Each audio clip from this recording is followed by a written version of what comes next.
आरती गुरुकुल में स्वागत है आपका। और एग्ज़ाम समाप्त हो चुके हैं, तो उम्मीद है कि आप सभी के एग्ज़ाम अच्छे गए होंगे और अब समय है नया सिलेबस शुरू करने का, जो कि अब दिसंबर के एग्ज़ाम की तैयारी के लिए अब आपको लग जाना चाहिए। और अगर आपका एग्ज़ाम अच्छा हुआ है और जेआरएफ होने की उम्मीद है, तब तो अच्छी बात है, लेकिन फिर भी मेरा मानना तो यही है कि एग्ज़ाम ख़त्म होने के बाद भी हमें रुकना नहीं चाहिए, तैयारी करते रहना चाहिए, ताकि एक पढ़ाई में एक गतिशीलता बनी रहे और फिर ये गतिशीलता ही आपको आगे चल के असिस्टेंट प्रोफेसर के एग्ज़ाम के लिए और भी कुछ जो भी प्रतियोगी परीक्षाएं हैं उसके तैयारी के लिए ये आपके एक तरह से बोनस सिद्ध होता है। तो आपको तैयारी अपनी रोकनी नहीं चाहिए। और रही बात यूजीसी नेट की तैयारी करने की नेक्स्ट एग्ज़ाम के लिए यानी दिसंबर एग्ज़ाम के लिए, तो हम शुरुआत सबसे पहले करेंगे सिलेबस से, क्योंकि सिलेबस को बहुत सारे लोग जो हैं वो इग्नोर कर देते हैं। लेकिन सच्चाई ये है कि आगे मैंने इसमें आगे प्रश्न रखा है, जब आप पूरा वीडियो देखेंगे तो आपको समझ में आएगा कि मैंने कुछ ऐसे प्रश्नों को रखा है जो कि सीधे सीधे सिलेबस से आए हैं।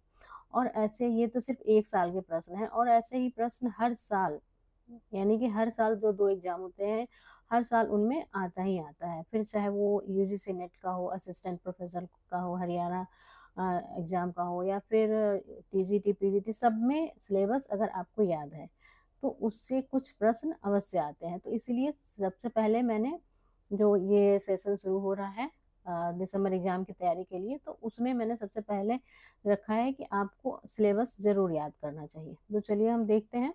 और वीडियो में मैंने लास्ट में भी रखा है इससे सिलेबस से रिलेटेड जो प्रश्न हैं जो एग्ज़ाम में आए हैं और बहुत ही इंपॉर्टेंट है, तो उसको मैंने रखा है। तो वीडियो के लास्ट तक ज़रूर बने रहिएगा और अगर आपने चैनल को सब्सक्राइब नहीं किया है तो सब्सक्राइब कर लीजिए और सब्सक्राइब किया है तो लाइक कीजिए और फिर आगे शेयर भी कर दीजिएगा।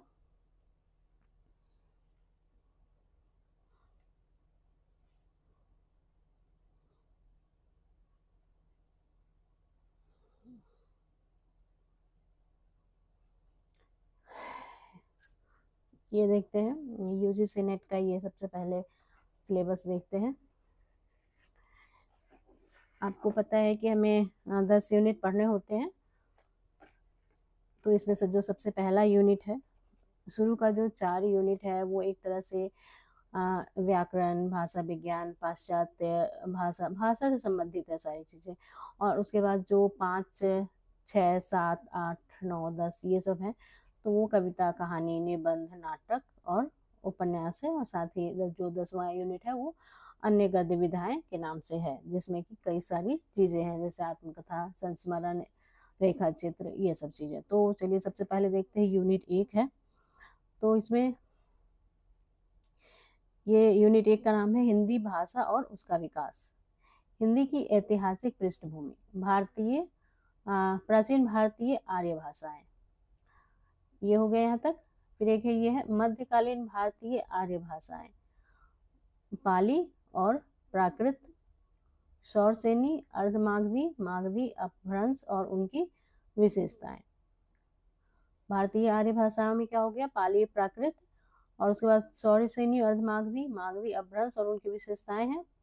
अपभ्रंश, अवहट्ठ और पुरानी हिंदी का संबंध, आधुनिक भारतीय आर्य भाषाएं और उनका वर्गीकरण, हिंदी का भौगोलिक विस्तार, हिंदी की उपभाषाएं, पश्चिमी हिंदी, पूर्वी हिंदी, राजस्थानी, बिहारी तथा पहाड़ी वर्ग और उनकी बोलियां, खड़ी बोली, ब्रज और अवधि की विशेषताएं, हिंदी के विविध रूप, हिंदी उर्दू, दक्षिणी हिंदुस्तानी हिंदी का भाषिक स्वरूप, हिंदी की स्वनिम व्यवस्था, खंड और खंडेतर, हिंदी ध्वनियों के वर्गीकरण का आधार, हिंदी शब्द रचना, उपसर्ग, प्रत्यय, समास, हिंदी की रूप रचना, लिंग, वचन, कारक व्यवस्था के संदर्भ में संज्ञा, सर्वनाम, विशेषण और क्रिया रूप, हिंदी वाक्य रचना, हिंदी भाषा प्रयोग के विविध रूप, बोली, मानक भाषा, राजभाषा, राष्ट्रभाषा और संपर्क भाषा, संचार माध्यम और हिंदी कंप्यूटर और हिंदी, हिंदी की संवैधानिक स्थिति, देवनागरी लिपि, विशेषताएं और मानकीकरण, ये सारी चीज़ें आपको पढ़नी है। और आप ये पॉइंट देखकर समझ में आ रहा होगा आपको कि एग्जाम में इन सब से किस तरह से प्रश्न पूछे जाते हैं। ये इकाई 2 है, यूनिट 2। और यूनिट 2 जो हमारा है वो सबसे ज़्यादा, मतलब क्या कहते हैं इसको, बृहदाकार इसको कम कहा जा सकता है। इसमें हिंदी का सब कुछ है। पूरी हिंदी जो यूनिट है, यूनिट जो 10 यूनिट्स आपको पढ़ने हैं, वो सारे दसों के दसों यूनिट इस यूनिट 2 में समाये हुए हैं। तो यूनिट 2 पढ़ना किसी भी नेट एस्पिरेंट के लिए बहुत ही एक कष्टदायक या मतलब कठिन कार्य कहा जा सकता है, बहुत ही दुरूह कार्य होता है। तो इसलिए आपको हिंदी 2 पर, मतलब इस पे यूनिट 2 पर विशेष ध्यान देना होता है, क्योंकि इससे बहुत सारे प्रश्न आते हैं। आपके जो भी 5 टू 10 जो यूनिट है, उसमें भी कई प्रश्न यूनिट 2 से आते हैं। तो इसलिए यूनिट 2 जो है वो हमारे लिए बहुत महत्वपूर्ण हो जाता है। हालांकि ये बहुत ही कठिन है, लेकिन फिर भी आपको करना ज़रूरी है, क्योंकि हम कोई ये उच्च शिक्षा की पढ़ाई कर रहे हैं। हम लोग कोई मिडिल क्लास की पढ़ाई नहीं कर रहे हैं कि उसमें हम छोटी छोटी चीज़ें हमें पढ़नी हो। ये उच्च शिक्षा है, यहाँ इसके आगे अब कोई शिक्षा नहीं है। तो ये हमको इसमें पूरा पूरा हमें ध्यान देना ही होगा। चलिए इसमें देखते हैं क्या क्या पढ़ना है।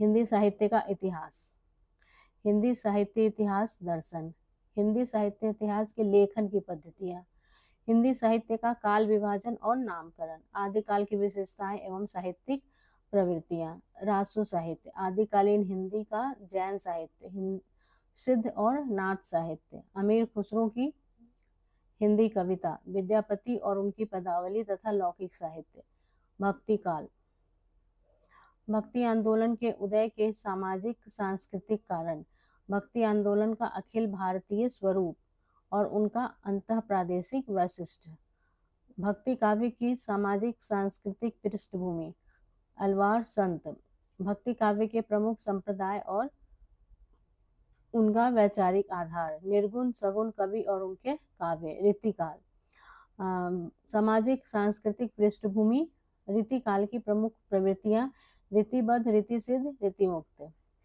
रीति कवियों का आचार्यत्व, रीति काल के प्रमुख कवि और उनका काव्य, आधुनिक काल, हिंदी गद्य का उद्भव और विकास, भारतेंदु पूर्व हिंदी गद्य, 1857 की क्रांति और सांस्कृतिक पुनर्जागरण।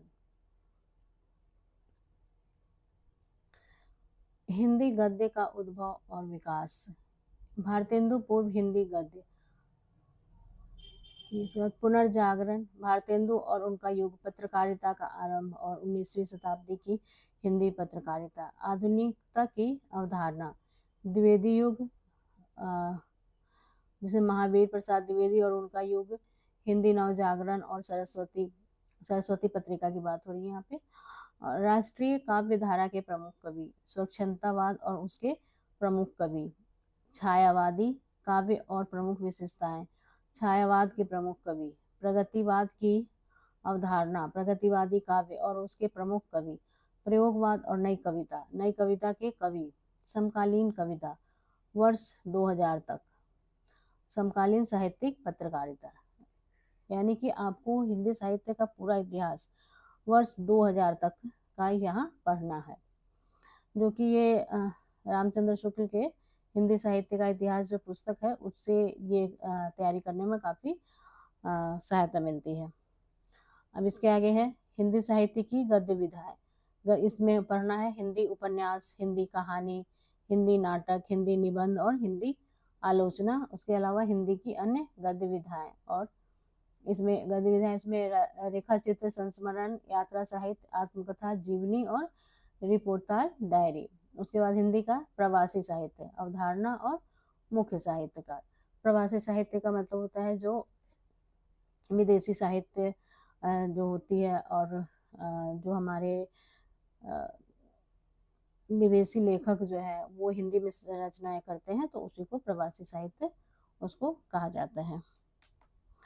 अब ये यूनिट 3 है, ये भी बहुत ही इम्पोर्टेंट यूनिट है। इसमें से भी बहुत सारे प्रश्न आपके एग्जाम में आते रहते हैं। तो इसमें सबसे पहले पढ़ना होगा साहित्य शास्त्र, जिसमें कि काव्य के लक्षण, काव्य हेतु, काव्य प्रयोजन। उसके बाद प्रमुख संप्रदाय और सिद्धांत, जिसमें है कि रस, अलंकार, रीति, ध्वनि, वक्रोक्ति और औचित्य। रस निष्पत्ति, साधारणीकरण, शब्द शक्ति, काव्य गुण, काव्य दोष, प्लेटो के काव्य सिद्धांत, अरस्तु अनुकरण सिद्धांत, त्रासदी विवेचन विरेचन सिद्धांत, ये अरस्तु का ये सब है।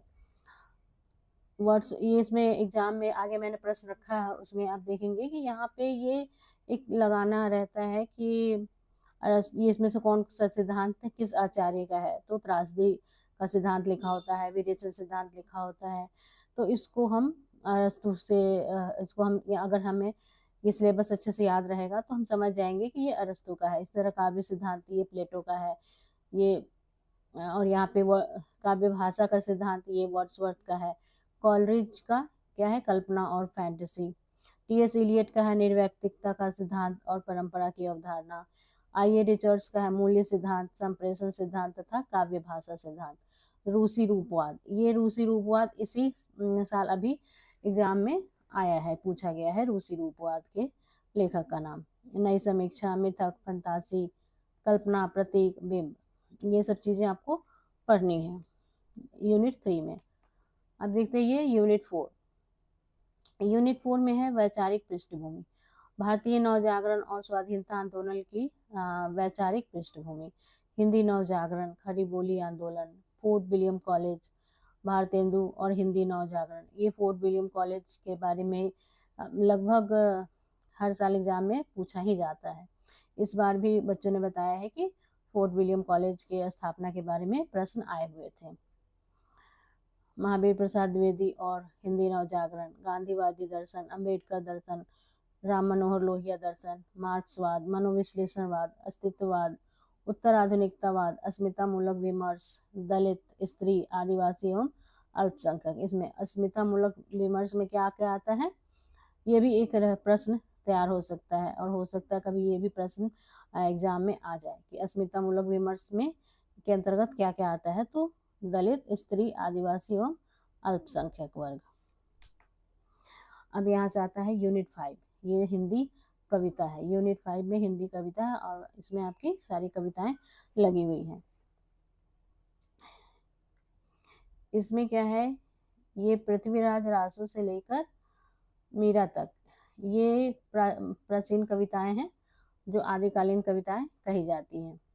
इसमें पृथ्वीराज रासो का रेवा तट पढ़ना आपको, अमीर खुसरो का क्या करना, खुसरो की पहेलियां और मुकरियां पढ़नी है। विद्यापति की पदावली, ये डॉक्टर नरेंद्र झा के द्वारा जो विद्यापति की पदावली लिखी हुई है, संपादित की हुई है, उसी को पढ़ना। उसमें भी पूरा नहीं पढ़ना आपको, पद संख्या 1 से लेकर 25 तक पढ़ना है, सिर्फ पूरा नहीं पढ़ना है। जो भी डॉक्टर नरेंद्र झा के जो संपादन में है विद्यापति की पदावली, उसमें से 1 से लेकर 25 तक की पदावली पढ़नी है आपको।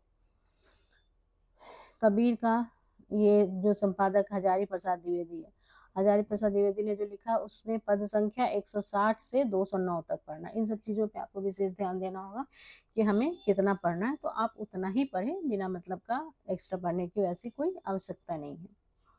जायसी ग्रंथावली में जिसके संपादक हैं रामचंद्र शुक्ल, नागमती वियोग खंड, इसमें जितना भी है सिर्फ नागमती वियोग खंड आपको पढ़ना और कुछ नहीं पढ़ना है। सूरदास का भ्रमर गीत सार, ये भी जिसके भी संपादक रामचंद्र शुक्ल है, और इसमें भी पद संख्या 21 से लेके 70 तक पढ़ना है बस। तुलसीदास का ये रामचरितमानस पढ़ना है, और रामचरितमानस पूरा नहीं पढ़ना है, सिर्फ उत्तरकांड पढ़ना है।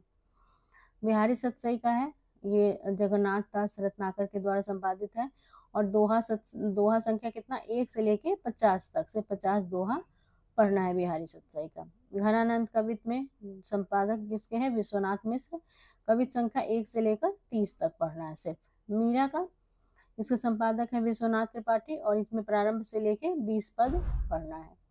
उसके बाद आता अयोध्या सिंह उपाध्याय हरिऔध, इनका ये प्रिय प्रवास पढ़ना है, पूरा पढ़ना है, क्योंकि यहाँ पे ऐसा कुछ लिखा नहीं है कि कितना पढ़ना है, तो यहाँ पे हम समझ जाएंगे कि पूरा पढ़ना है।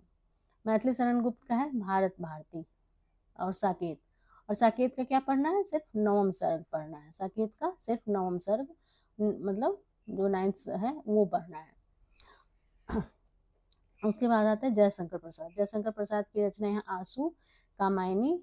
और कामायनी में भी 15 सर्ग हैं, लेकिन हमें सिर्फ 3 सर्ग पढ़ना है, श्रद्धा, लज्जा और ईरा।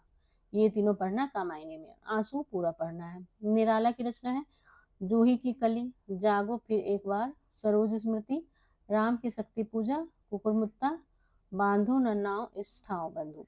और इसमें राम की शक्ति पूजा और सरोज स्मृति, ये दोनों तो बेहद इंपॉर्टेंट है। सुमित्रा नंदन पंत का है परिवर्तन और प्रथम रश्मि। इसमें एक गलती है यहाँ पर, ये कविता जो है द्रुत झरो जगत के जीर्ण पत्र, ये कविता महादेवी वर्मा की ना होकर के यहाँ पे ये सुमित्रा नंदन पंत की है, लेकिन ये इसमें जो है सिलेबस में थोड़ी सी गलती हो गई है, मिस प्रिंटिंग हुई है इसमें, तो इसको आप ध्यान रखिएगा कि ये द्रुत झरो जगत के जीर्ण पत्र, ये किसकी कविता है, ये सुमित्रा नंदन पंत की कविता है। और महादेवी वर्मा की कविता पढ़नी है, बीन भी हूँ मैं तुम्हारी, रागनी भी हूँ मैं, नीर भरी दुख की बदली, फिर विकल है प्राण मेरे, यह मंदिर का दीप इसे नीरव जलने दो। बस इतनी कविता महादेवी वर्मा की है, और ये कविता जो है ये सुमित्रा नंदन पंत की है। रामधारी से दिनकर उर्वशी, उर्वशी का भी तृतीय अंक पढ़ना है। रश्मि रथी पूरा पढ़ना है। नागार्जुन जिसका कालिदास, बादल को घिरते देखा है, अकाल और उसके बाद, खुरदरे पैर शासन की बंदूक, मैं मनुष्य हूँ। इतनी कविता, ये सब कविताएं नागार्जुन की जो है वो छोटी छोटी सी हैं, एक एक पेज की कविताएं हैं। तो बाद में मैं आपको जब यूनिट 5 मैं पढ़ाना शुरू करूंगी तो फिर आपको वो सब कविताएं जरूर पढ़वा दूंगी।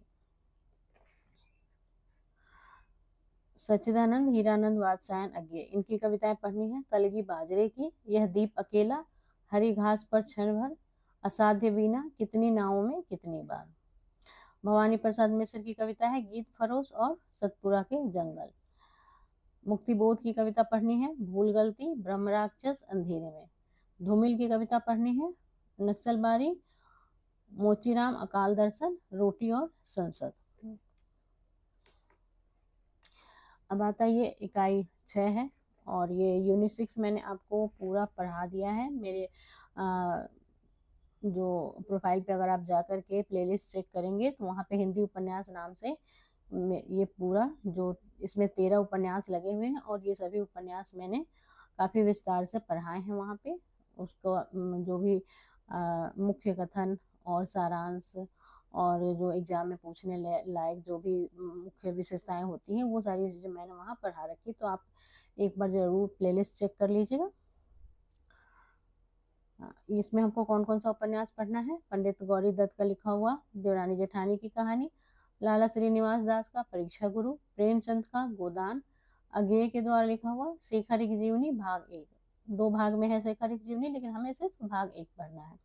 हजारी प्रसाद द्विवेदी का है वाण भट्ट की आत्मकथा, फणीश्वरनाथ रेणु का मैला आंचल, यशपाल का लिखा हुआ झूठा सच, अमृतलाल नागर का लिखा हुआ मानस का हंस, भीष्म साहनी का लिखा हुआ तमस, श्रीलाल शुक्ला का लिखा हुआ राग दरबारी, कृष्णा सोबती का लिखा हुआ जिंदगी नामा, मन्नू भंडारी का लिखा हुआ आपका बंटी, और ये जगदीश चंद्र का लिखा हुआ धरती धरना अपना। ये सब किताबें हमें पढ़नी है। अब ये है यूनिट 7, यहाँ पे आपको कहानी पढ़नी है। यूनिट 7 में, यूनिट 7 कहानी का है, हिंदी कहानी। तो यहाँ पे आपको इतनी सारी कहानियां पढ़नी, 21 कहानियां हैं टोटल, ये 21 कहानियां पढ़नी है आपको। तो 1 नंबर पे आता है ये राजेंद्र बाला घोष, जिनका नाम बंग महिला भी है। इनकी 2 कहानियां पढ़नी है, चंद्रदेव से मेरी बातें और दुलाई वाली, ये 2 कहानी दूसरी कहानी हो गई। माधवराव सप्रे का पढ़ना है एक टोकरी भर मिट्टी। सुभद्रा कुमारी चौहान का पढ़ना है राही कहानी। प्रेमचंद का पढ़ना है ईदगाह, दुनिया का अनमोल रतन। 2 कहानी प्रेमचंद का पढ़ना है, ईदगाह और दुनिया का अनमोल रतन। उसके बाद राजा राधिका रमन प्रसाद सिंह का पढ़ना है कानों में कंगना। चंद्रधर शर्मा गुलेरी की कहानी है उसने कहा था। जयशंकर प्रसाद की कहानी है आकाशदीप, उसने कहा था कहानी, ये प्रथम विश्व युद्ध पर आधारित कहानी है, और इसको आपको जरूर ध्यान में रखना है, ये चीज कई बार पूछ चुका है। जैनेन्द्र की कहानी है अपना अपना भाग्य। फणीश्वर नाथ रेणु की कहानी है, 2 कहानियां पढ़नी है, तीसरी कसम और लाल पान की बेगम। अज्ञे की कहानी है गैंग्रीन। गैंग्रीन कहानी जो है वो अज्ञे की है, जो पहले रोज नाम से थी ये कहानी, लेकिन बाद में गैंग्रीन नाम से फिर प्रकाशित होती है एक दूसरे कहानी संग्रह में। शेखर जोशी की कहानी है कोशी का घटवार। भीष्म साहनी की कहानी है अमृतसर आ गया है और चीफ की दावत। 2 कहानियां हैं भीष्म साहनी की, अमृतसर आ गया है और चीफ की दावत। कृष्णा सोबती की कहानी है सिक्का बदल गया। हरिशंकर परसाई की कहानी है इंस्पेक्टर मातादीन चांद पर। ज्ञान रंजन की कहानी है पिता। कमलेश्वर की कहानी है राजा निर्बंसिया। और निर्मल वर्मा की कहानी है परिंदे। इतनी कहानियां आपको पढ़नी है। तो इन सबको ये यूनिट 7 है। अब ये पढ़ेंगे यूनिट 8। यूनिट 8 है हिंदी नाटक। यूनिट 8 में आता है आपका हिंदी नाटक। 14 हिंदी नाटक आपके लगे हुए हैं इसमें। भारतेंदु का है अंधेर नगरी और भारत दुर्दशा। फिर ये इसमें जयशंकर प्रसाद के 3 नाटक लगे हुए हैं, चंद्रगुप्त, स्कंदगुप्त और ध्रुव स्वामिनी। धर्मवीर भारती का है अंधा युग।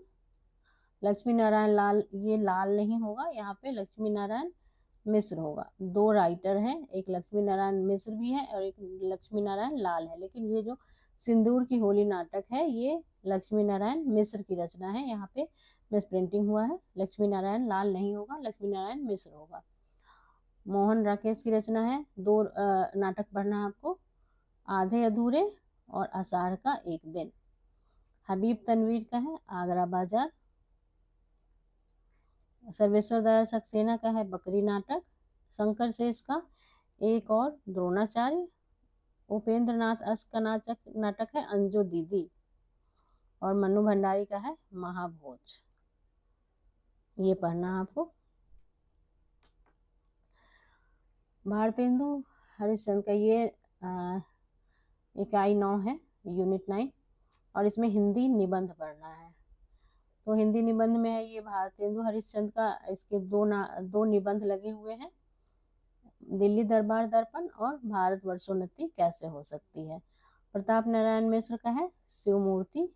शिव शंभू के चिट्ठे किनका है, बालकृष्ण भट्ट का शिव शंभू के चिट्ठे।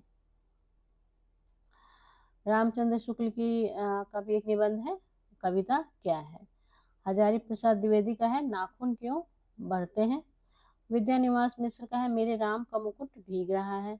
अध्यापक पूर्ण सिंह का है मजदूरी और प्रेम। कुबेरनाथ राय का है उत्तरा फाल्गुनी के आसपास। विवेकी राय का है उठ जाग मुसाफिर। और नामोर सिंह का है संस्कृति और सौंदर्य। ये सभी लगा हुआ है इसमें। और फिर आते हैं ये हम यूनिट 10 पर। यह आत्मकथा जीवनी तथा अन्य गद्य विधाएं। और इसमें है राम वृक्ष बेनीपुरी माटी की मूर्ति और महादेवी वर्मा का ठकुरी बाबा। और ये दोनों क्या है, ये दोनों संस्मरण है। ये दोनों नहीं, ये दोनों संस्मरण या रेखा चित्र भी इसको कह सकते हैं।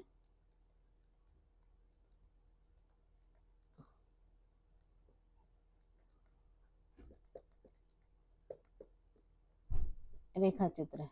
और ये तुलसीराम का है मुर्दहिया, जो कि एक दलित आत्मकथा है। ये सब एग्जाम में जरूर पूछता है कि इसका कि इसकी विधा क्या है, तो आप यहाँ कहेंगे आत्मकथा है।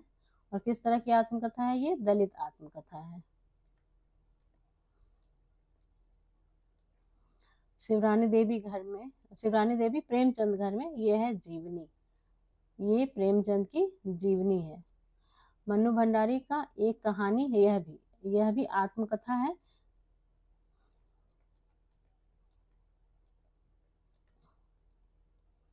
विष्णु प्रभाकर आवारा मसीहा, ये जीवनी है। और इसमें उन्होंने किसके बारे में लिखा है? आवारा मसीहा में शरद चंद्र के बारे में लिखा है जीवनी। हरिवंश राय बच्चन का क्या भूलूं क्या याद करूं, ये क्या है? ये आत्मकथा है। हरिवंश राय बच्चन ने अपनी आत्मकथा लिखी है, वो है ये सब मैं आपको विधा बता रही हूँ, और ये कई बार एग्जाम में पूछा भी जा चुका है, इसलिए ये बेहद इंपॉर्टेंट है। रमणिका गुप्ता का आप हुदरी, ये भी आत्मकथा है।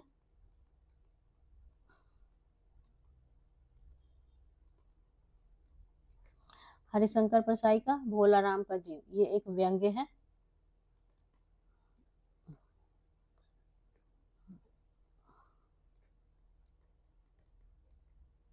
ये व्यंग्य है। जामुन का पेड़, यह भी व्यंग्य है। ये दोनों व्यंग्य हैं। दिनकर संस्कृति के 4 अध्याय, ये निबंध है।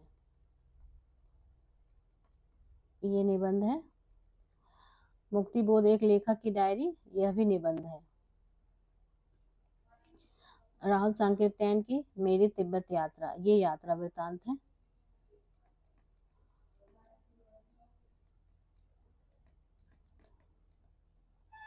और अज्ञे का अरे यायावर रहेगा याद, ये भी यात्रा वृतांत है। ये दोनों यात्रा वृतांत है। तो इस तरह से हम देखते हैं कि हमारे ये सारे यूनिट मैंने आपको बता दिया है, और इसे आप ध्यान दे करके एक बार और रिपीट जरूर कर लीजिएगा। और इसको कहीं ना कहीं इसका पीडीएफ मैं आपको टेलीग्राम पे भेज दूंगी, टेलीग्राम का लिंक डिस्क्रिप्शन में है, वहाँ से आप ले लीजिएगा और टेलीग्राम पे जुड़ जाइएगा। इसका जो पीडीएफ है सिलेबस का, वो मैं टेलीग्राम पे सेंड कर दूंगी आपको। और इससे संबंधित कुछ प्रश्न जो मैंने आपको कहा था, तो वो हम आगे देखते हैं। ये देखिए, जैसे यहाँ है माटी की मूर्तें, ठकुरी बाबा, जामुन का पेड़, आप हुदरी, और ये चारों हमारे यूनिट 10 में लगे हुए हैं। तो आपको बताना है कि इसकी रचनाकार कौन है। माटी की मूर्तें का देखिए यहाँ पे, ठकुरी बाबा ये महादेवी वर्मा है। जामुन का पेड़ ये कृष्णचंद्र की रचना है। आप हुदरी ये रमणिका गुप्ता की रचना है। और ये माटी की मूर्तें राम वृक्ष बेनीपुरी की। तो ये देखिए, ये सीधे सीधे जो हमारे यूनिट 10 का सिलेबस है उससे ये सीधे सीधे प्रश्न बना हुआ है। ये भी यूनिट 10 से बना हुआ प्रश्न है। विधाओं, उनकी विधाओं के बारे में बताना है। जैसे बताया भोला राम का जीव व्यंग, नेत्रदान, ये हमारे पाठ्यक्रम में नहीं है, लेकिन इससे हमें कोई मतलब नहीं है। आप देखिए, ये मुर्दहिया ये कहानी है, जो कि यहाँ पे लिखा हुआ कहानी है, जो कि ये बिल्कुल गलत है। कुसुमांजलि नाटक, आवारा मसीहा जीवनी, मैंने बताया यहाँ पे कि आवारा मसीहा एक जीवनी है। तो ये दो चीज अगर हमें ये पता चल जाए कि ये दोनों सही है, ए और ई, तो उससे हमारा मिल जाएगा। ये देखिए यहाँ पे ए और ई है, और ये यही सही उत्तर है। पाश्चात्य विचारकों को काल क्रमानुसार लगाइए। अभी हमने पाश्चात्य साहित्य शास्त्र के अंतर्गत पढ़ा है पाश्चात्य विचारकों के बारे में, तो उसमें लगाना है। और इसमें हम लोग जानते हैं कि जयापाल सात्र जो है ये सबसे लेटेस्ट वो विचारक है। तो ई कहाँ है इसमें? अंत में यहाँ 2 जगह है। इस तरह से हम थोड़ा एलिमिनेशन मेथड अपनाते हैं तो हो जाएगा। और हमारा जो किरकेगार्ड ये सबसे पहले आते हैं, ये सबसे पुराने हैं। तो यहाँ पर दोनों ई है, लेकिन डी जो हमारा है यहाँ यहीं पर है। तो हमारा ये प्रश्न बिल्कुल, ये उत्तर जो है ये सही हो जाएगा। 1 नंबर पर आएंगे किरकेगार्ड, 2 नंबर पे नीत्शे, 3 नंबर पे क्रोचे, 4 नंबर पे इलियट, और 5वें नंबर पे जयपाल सात्र। और ये सीधे सीधे आपका प्रश्न जो है, ध्यान दीजिए, ये सिलेबस से ही है। अगर सिलेबस आपको याद रहेगा तो ये प्रश्न अपने आप आसान लगेगा आपको एग्जाम में देखते ही, और हो जाएगा। ये भी देखिए यहाँ पे साफ साफ ये प्रश्न जो है वो सिलेबस से बना हुआ है। विलियम वर्ड्सवर्थ का क्या है? स्वच्छंदतावाद लिखा है यहाँ। क्रोचे का भी वंदनावाद बिल्कुल सही है। अरस्तु का त्रासदी, ये भी सही है। लॉन्जाइनस नई समीक्षा, एलन टेंट का संरचना और बनावट। तो यहाँ पे है ये ए बी सी, तो ये तीनों हमारा बिल्कुल सही है, और ये उत्तर भी हमारा यही सही होगा। तो इस तरह से आप देखिए कि कैसे सिलेबस आपके लिए कितना इम्पोर्टेंट होता है। और अगर आपको मेरा ये वीडियो अच्छा लगा हो तो लाइक, कमेंट और सब्सक्राइब ज़रूर कर दीजिएगा। धन्यवाद।